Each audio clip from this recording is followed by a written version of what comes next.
Hola de nuevo, aquí estamos en la segunda mitad del capítulo 3, comenzando en la página 61, en la línea 10. Hasta ahora los hermanos vicarios han demostrado que le han dicho a varias personas, prácticamente demostrando que no tenían la verdadera intención de matar a Santiago Nazar, pero no les costó otro remedio que matarle o que hacer lo que tenían que hacer. Le dijeron a las autoridades, le dijeron a varias personas a ver quién se atrevía a detenerlos, inclusive a las personas con quien ellos trabajaban, a otros matarifes, carniceros, y nadie en realidad logró detener esto. Salieron por el portón de la porqueriza con los cuchillos sin envolver, perseguidos por el alboroto de los perros en los patios. Empezaba a aclarar. No estaba lloviendo. Eso va en contra de lo que dijo el coronel, que sí estaba lloviendo. Recordaba a Pablo Vicario. Al contrario, recordaba a Pedro. Había viento de mar y todavía las estrellas se podían contar con el dedo. La noticia estaba entonces tan bien repartida que Hortensia Baute abrió la puerta justo cuando ellos pasaban frente a su casa y fue la primera que lloró por Santiago Nazar. Pensé que ya lo habían matado, me dijo, porque vi los cuchillos con la luz del poste y me pareció que iban chorreando sangre. Una de las pocas casas que estaban abiertas en esa calle extraviada era la de Prudencia Cotes, la novia de Pablo Vicario. Siempre que los gemelos pasaban por ahí a esa hora, y en especial los viernes, cuando iban para el mercado, entraban a tomar el primer café. Empujaron la puerta del patio acosados por los perros que los reconocieron en la penumbra del alba y saludaron a la madre de Prudencia Cotes en la cocina, aunque no estaba el café. Lo dejamos para después, dijo Pablo Vicario. Ahora vamos deprisa. Me lo imagino, hijos, dijo ella. El honor no espera. Otra vez, otra referencia al honor. Pero de todos modos esperaron y entonces fue Pedro Vicario, quien pensó que el hermano estaba perdiendo el tiempo a propósito. Mientras tomaban el café, Prudencia Cotes salió a la cocina en plena adolescencia con un rollo de periódicos viejos para animar la lumbre de la hornilla. Yo sabía en qué andaban, me dijo. Y no solo estaba de acuerdo, sino que nunca me hubiera casado con él si no cumplía como hombre. Antes de abandonar la cocina, Pablo Vicario le quitó 2 secciones de periódicos y le dio una al hermano para envolver los cuchillos. Prudencia Cotes se quedó esperando en la cocina hasta que los vio salir por la puerta del patio y siguió esperando durante 3 años sin un instante de desaliento hasta que Pablo Vicario salió de la cárcel y fue su esposo de toda la vida. Fíjate que la novia inclusive crea un poco de presión para que él haga esto que tiene que hacer.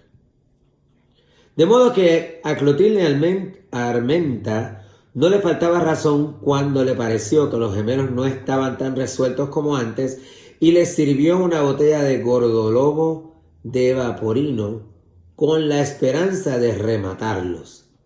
Ese día me di cuenta, me dijo, de lo solas que estamos las mujeres en el mundo. Pedro Vicario le pidió prestado los utensilios de afeitar de su marido y ella le llevó la brocha, el jabón, el espejo de colgar y la máquina con la cuchilla nueva. Pero él se afeitó con el cuchillo de destazar. Clotilde Armenta pensaba que eso fue el colmo del machismo. Parecía un matón de cine, me dijo. Sin embargo, él me explicó después, y era cierto, que en el cuartel había aprendido a afeitarse con navaja barbera y nunca más lo pudo hacer de otro modo. Su hermano, por su parte, se afeitó del modo más humilde con la máquina prestada de don Rogelio de la Flor. Por último, se bebieron la botella en silencio, muy despacio, contemplando con el aire lelo de los amanecidos la ventana apagada de la casa de enfrente. Mientras pasaban clientes fingidos comprando leche sin necesidad y preguntando por cosas de comer que no existían, con la intención de ver si era cierto que estaban esperando a Santiago Nazar para matarlo. Todos los metiches, ¿verdad? Los hermanos vicarios no veían encenderse esa ventana. Santiago Nazar entró en su casa a las 4:20, pero no tuvo que encender ninguna luz para llegar al dormitorio porque el foco de la escalera permanecía encendido durante la noche. Se tiró sobre la cama en la oscuridad y con la ropa puesta, pues solo le quedaba 1 hora para dormir, y así lo encontró Victoria Guzmán cuando subió a despertarlo para que recibiera al obispo. Habíamos estado juntos en la casa de María Alejandrina Cervantes hasta pasadas las 3. Es la tercera vez que nos dicen ese detalle. En el primer capítulo, el narrador nos dice que él no estaba allí porque estaba en casa de María Alejandrina. En el capítulo 12 nos menciona que no solamente él, sino Luis Enrique, Santiago y los hermanos vicarios también estaban allá. So, no es una casualidad que nos repiten eso en 3 ocasiones. Cuando ella misma despachó a los músicos y apagó las luces del patio de baile para que sus mulatas de placer se acostaran solas a descansar. Hacía 3 días con sus noches que trabajaban sin reposo, primero atendiendo en secreto, fíjate, el extremo del machismo, en secreto a los invitados de honor, y después destrampadas a puertas abiertas con los que quedamos incompletos con la parranda de la boda. María Alejandrina Cervantes, de quien decíamos que solo había de dormir una vez para morir, fue la mujer más elegante y la más tierna que conocí jamás, y la más servicial en la cama, pero también la más severa. Voy a dejar que ustedes interpreten eso. María Alejandrina Cervantes, que es un personaje dueño del burdel, una prostituta, pero él la santifica un poco aquí, como que la hace ver como una mujer importante en el pueblo. Había nacido y crecido aquí, y aquí vivía, en una casa de puertas abiertas con varios cuartos de alquiler y un enorme patio de baile de calabazos de luz, comprados en los bazares chinos de Paramaribo. Fue ella quien arrasó, escucha, con la virginidad de mi generación. Nos enseñó mucho más de lo que debíamos aprender, pero nos enseñó sobre todo que ningún lugar de la vida es más triste que una cama vacía. Ella había arrasado con la virginidad de los jóvenes de esa época. Santiago Nazar perdió el sentido desde que la vio por primera vez. Yo lo previne. Halcón que se atreve con garza guerrera, peligros espera. Pero él no me oyó. Aturdido por los silbos quiméricos de María Alejandrina Cervantes, ella fue su pasión desquiciada, su maestra de lágrimas a los 15 años, hasta que Ibrahim Nazar se lo quitó de la cama a correazos y lo encerró por más de 1 año en el divino rostro. Desde entonces siguieron vinculados por un afecto serio, pero sin el desorden del amor, y ella le tenía tanto respeto que no volvió a acostarse con nadie si él estaba presente. En aquellas últimas vacaciones nos despachaba temprano con el pretexto inverosímil de que estaba cansada, pero dejaba la puerta abierta sin tranca y una luz encendida en el corredor para que yo volviera a entrar en secreto. Si recuerdan, yo es el narrador. Y si recuerdan, en el primer capítulo, el narrador no estaba en el momento del asesinato porque había pasado la noche allá en la casa de María Alejandrina Cervantes y estaba allí todavía. Santiago Nazar tenía un talento casi mágico para los disfraces y su diversión predilecta era trastocar la identidad de las mulatas. Saqueaba los roperos de una para disfrazar a la otra, de modo que todas terminaban por sentirse distintas de sí mismas o iguales a las que no eran. En cierta ocasión una de ellas se vio repetida en otra con tal acierto que sufrió una crisis de llanto. Sentí que me había salido del espejo, dijo. Pero aquella noche María Alejandrina Cervantes no permitió que Santiago Nazar se complaciera por última vez en sus artificios de transformista y lo hizo con pretextos tan frívolos que el mal sabor de ese recuerdo le cambió la vida. Así que nos llevamos a los músicos a una ronda de serenatas. Seguimos la fiesta por nuestra cuenta mientras los gemelos vicarios esperaban a Santiago Nazar para matarlo. Fue a él quien se le ocurrió, casi a las 4, que subiéramos a la colina del viudo Zeus para cantarle a los recién casados. Fíjate, Santiago Nazar y algunos de los que estaban allí se habían ido y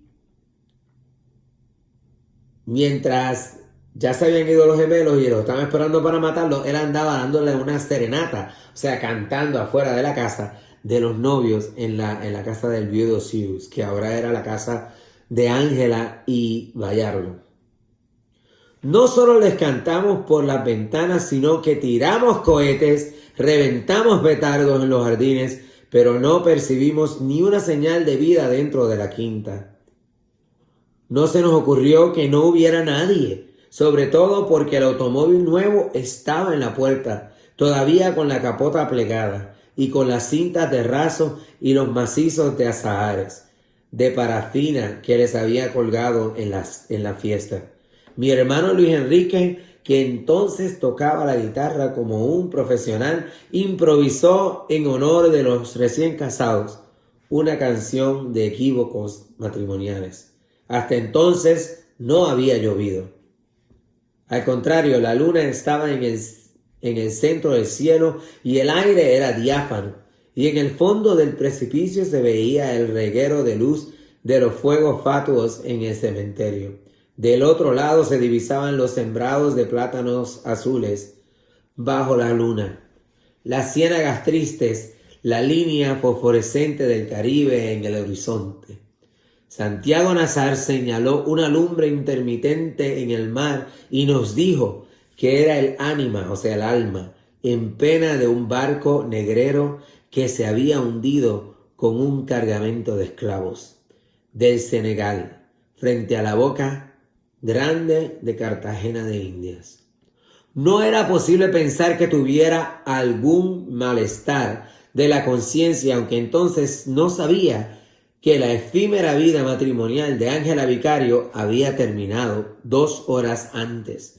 Ni él ni ninguno de los que estaba cantando allí sabían que ya Ángela no estaba en la casa, por eso nadie salió.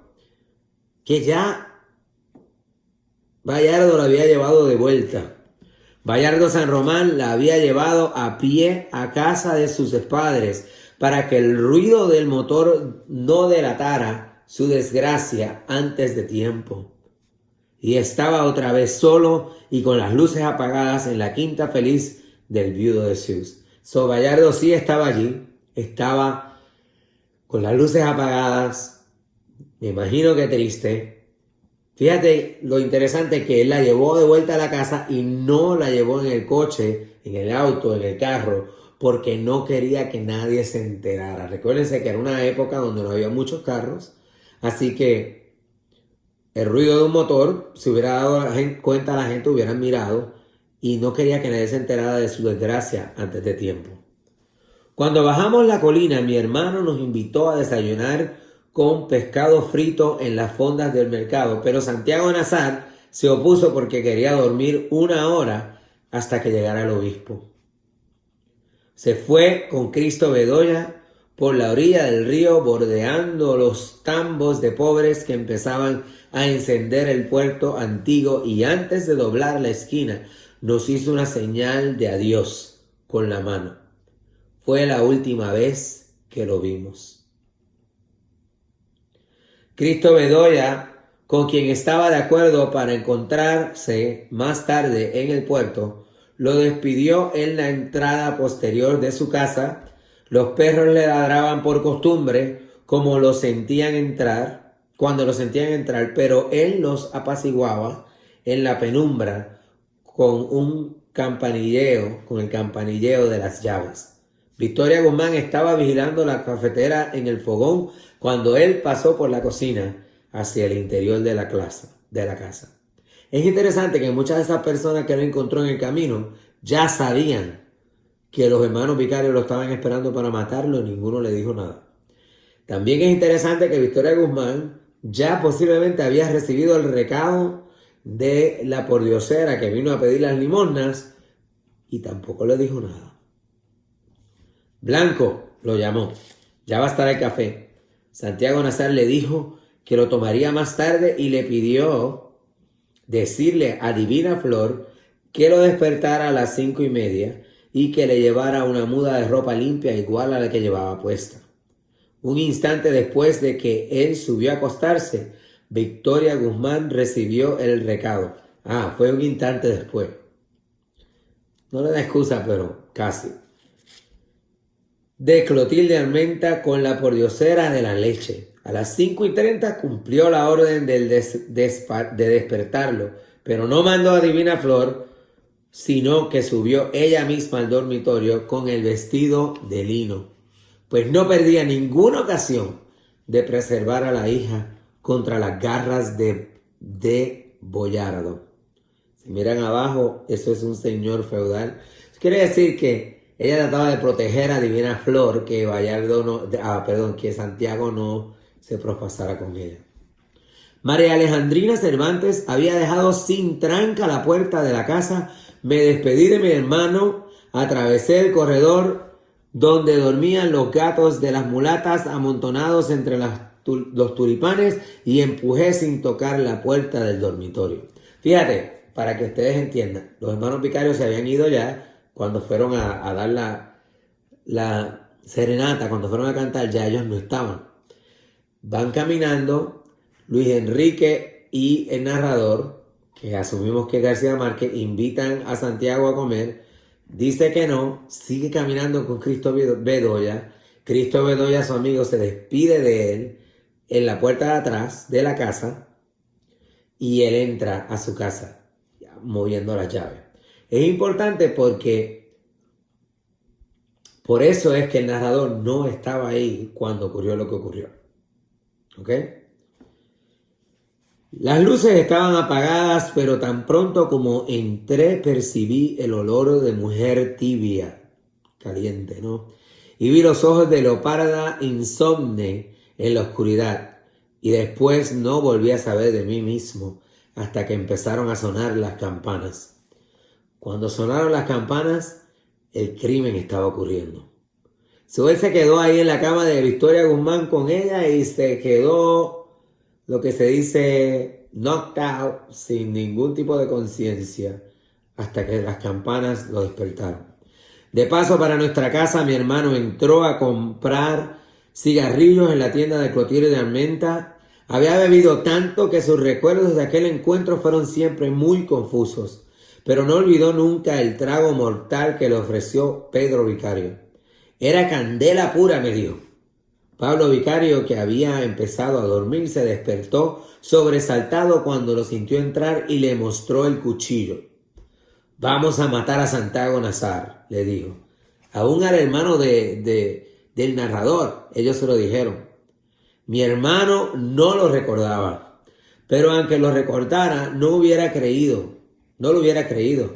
Me ha dicho muchas veces, ¿a quién carajo se le podía ocurrir que los gemelos iban a matar a nadie, y menos con un cuchillo de puercos? Luego le preguntaron dónde estaba Santiago Nazar, pues los habían visto juntos a las 2, y mi hermano no recordó tampoco su propia respuesta. Pero Clotilde Armenta y los hermanos vicarios se sorprendieron tanto al oírla que la dejaron establecida en el sumario.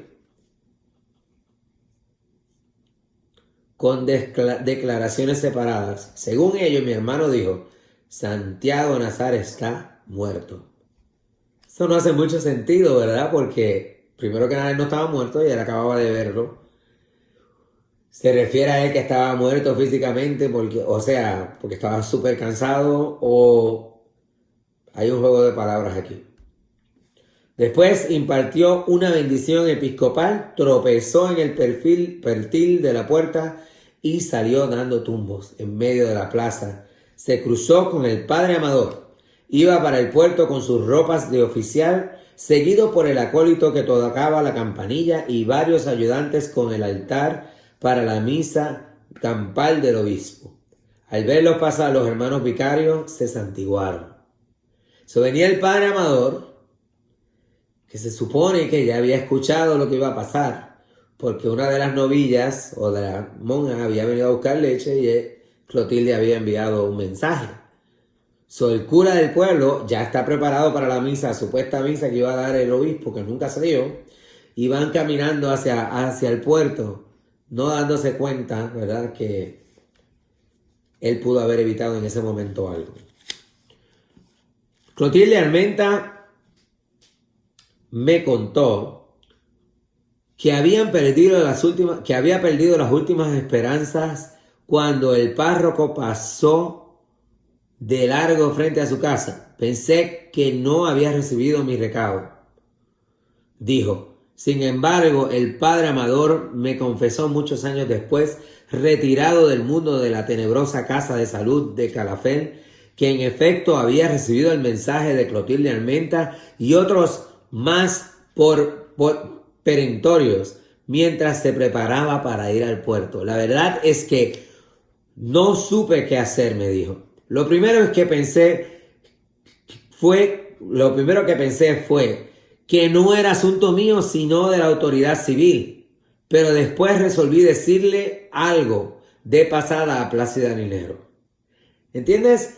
Él pensó, esto es una persona que se supone que busque el bienestar de todo el mundo, ¿verdad? Por ser el padre, el cura. Que él debió tratar de hacer algo por esto que sucedió, impedirlo, por ejemplo. Pero en ese momento pensó que eso no era trabajo suyo, que eso era trabajo de las autoridades. Esto es una crítica del autor, y recuerden que ya él hizo esto back in the day, en la siesta del martes, cuando ustedes la leyeron el año pasado, hay una crítica también a la iglesia, cómo reacciona a ciertas cosas. Aquí él está diciéndonos a nosotros que el padre prefirió ir a ver al obispo vestido con sus vestiduras y con todos los acólitos, los acompañantes, en lugar de salvar una vida. Es una crítica. Sin embargo, cuando atravesó la plaza, lo había olvidado por completo. Usted tiene que entenderlo, me dijo, aquel día desgraciado llegaba el obispo. En el momento del crimen se sintió tan desesperado y tan indigno de sí mismo que no se le ocurrió nada más que ordenar a que tocaran a fuego. O sea, que las campanas tocaran. Ahí viene el segundo sonido. El primer sonido, recuerden que es el buque, que eso nos lleva a la mañana que llegó el obispo, o que pasó el obispo. El segundo es el sonar de las campanas, el mismo que escuchó el narrador desde la cama de María Alejandrina, y el mismo que se escuchó en el pueblo, y el mismo que escuchó la mamá del narrador también. Este sonido nos lleva al momento que está ocurriendo el crimen. Mi hermano Luis Enrique entró a la casa por la puerta de la cocina, que mi madre dejaba sin cerrojo para que mi padre no nos sintiera entrar. Fue al baño antes de acostarse, pero se durmió sentado en el retrete, en el inodoro. Y cuando mi hermano Jaime se levantó para ir a la escuela, lo encontró tirado boca abajo en las baldosas y cantando dormido. Mi hermana, la monja, que no iría a esperar al obispo porque tenía una cruda de 40 grados, o sea, estaba enferma la monja, no consiguió despertarlo. Estaban dando las 5 cuando fui al baño, me dijo. Más tarde, cuando mi hermana Margot entró a bañarse para ir al puerto, logró llevarlo a duras penas al dormitorio. Fíjate que si él no se hubiera emborrachado de tal forma, si él no se hubiera quedado dormido, si él no hubiera caído al suelo, él le hubiera podido decir a su hermana, a Margot, inclusive a la madre, que estaban esperando a Santiago de Nazar para matarlo, y esto le hubiera dado la oportunidad a la madre de llegar a tiempo antes de que ocurriera el crimen. Sino que cuando llegó Margot a vestirse, ya él lo sabía, pero como estaba tan borracho, no se había dado cuenta o no tenía todo claro y no dijo nada. Si lo hubiera hecho, tanto Margot como la madre hubieran podido hacer algo para evitar el crimen. Desde el otro lado del sueño, oyó sin despertar los primeros bramidos del buque del obispo. Después se durmió a fondo, rendido por la parranda, hasta que mi hermana la monja entró en el dormitorio tratando de ponerse el hábito a la carrera y lo despertó con su grito de loca: mataron a Santiago Nazar. Es importante que ustedes entiendan esto. Al final del primer capítulo, cuando terminamos el primer capítulo, ¿cuáles son las últimas palabras que usted ve en la página 22? No se moleste, Luisa Santiago, le gritó al pasar. Ya lo mataron. Terminamos con la muerte en el primer capítulo. En el segundo capítulo, si ustedes vuelven atrás y van a la página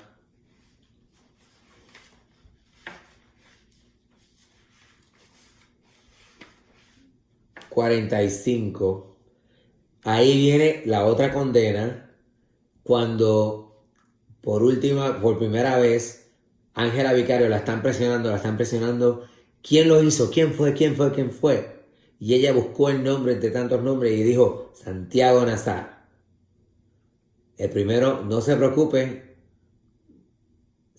ya lo mataron.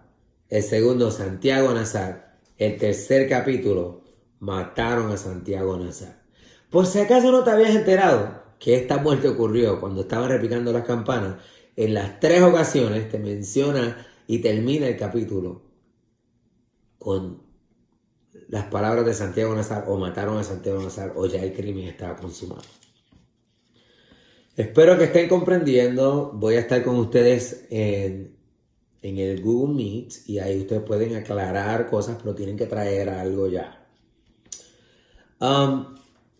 Como tarea, van a completar las preguntas del capítulo 3. Esta vez son poquitas. En la página 68 van a hacer las preguntas que van de la pregunta 11 a la 16. De la pregunta 11 a la 16. Solo son 6 preguntas que completan las 16 preguntas del capítulo 3. ¿Ok? Asegúrense de tener sus propias preguntas listas por algo que no hayan entendido.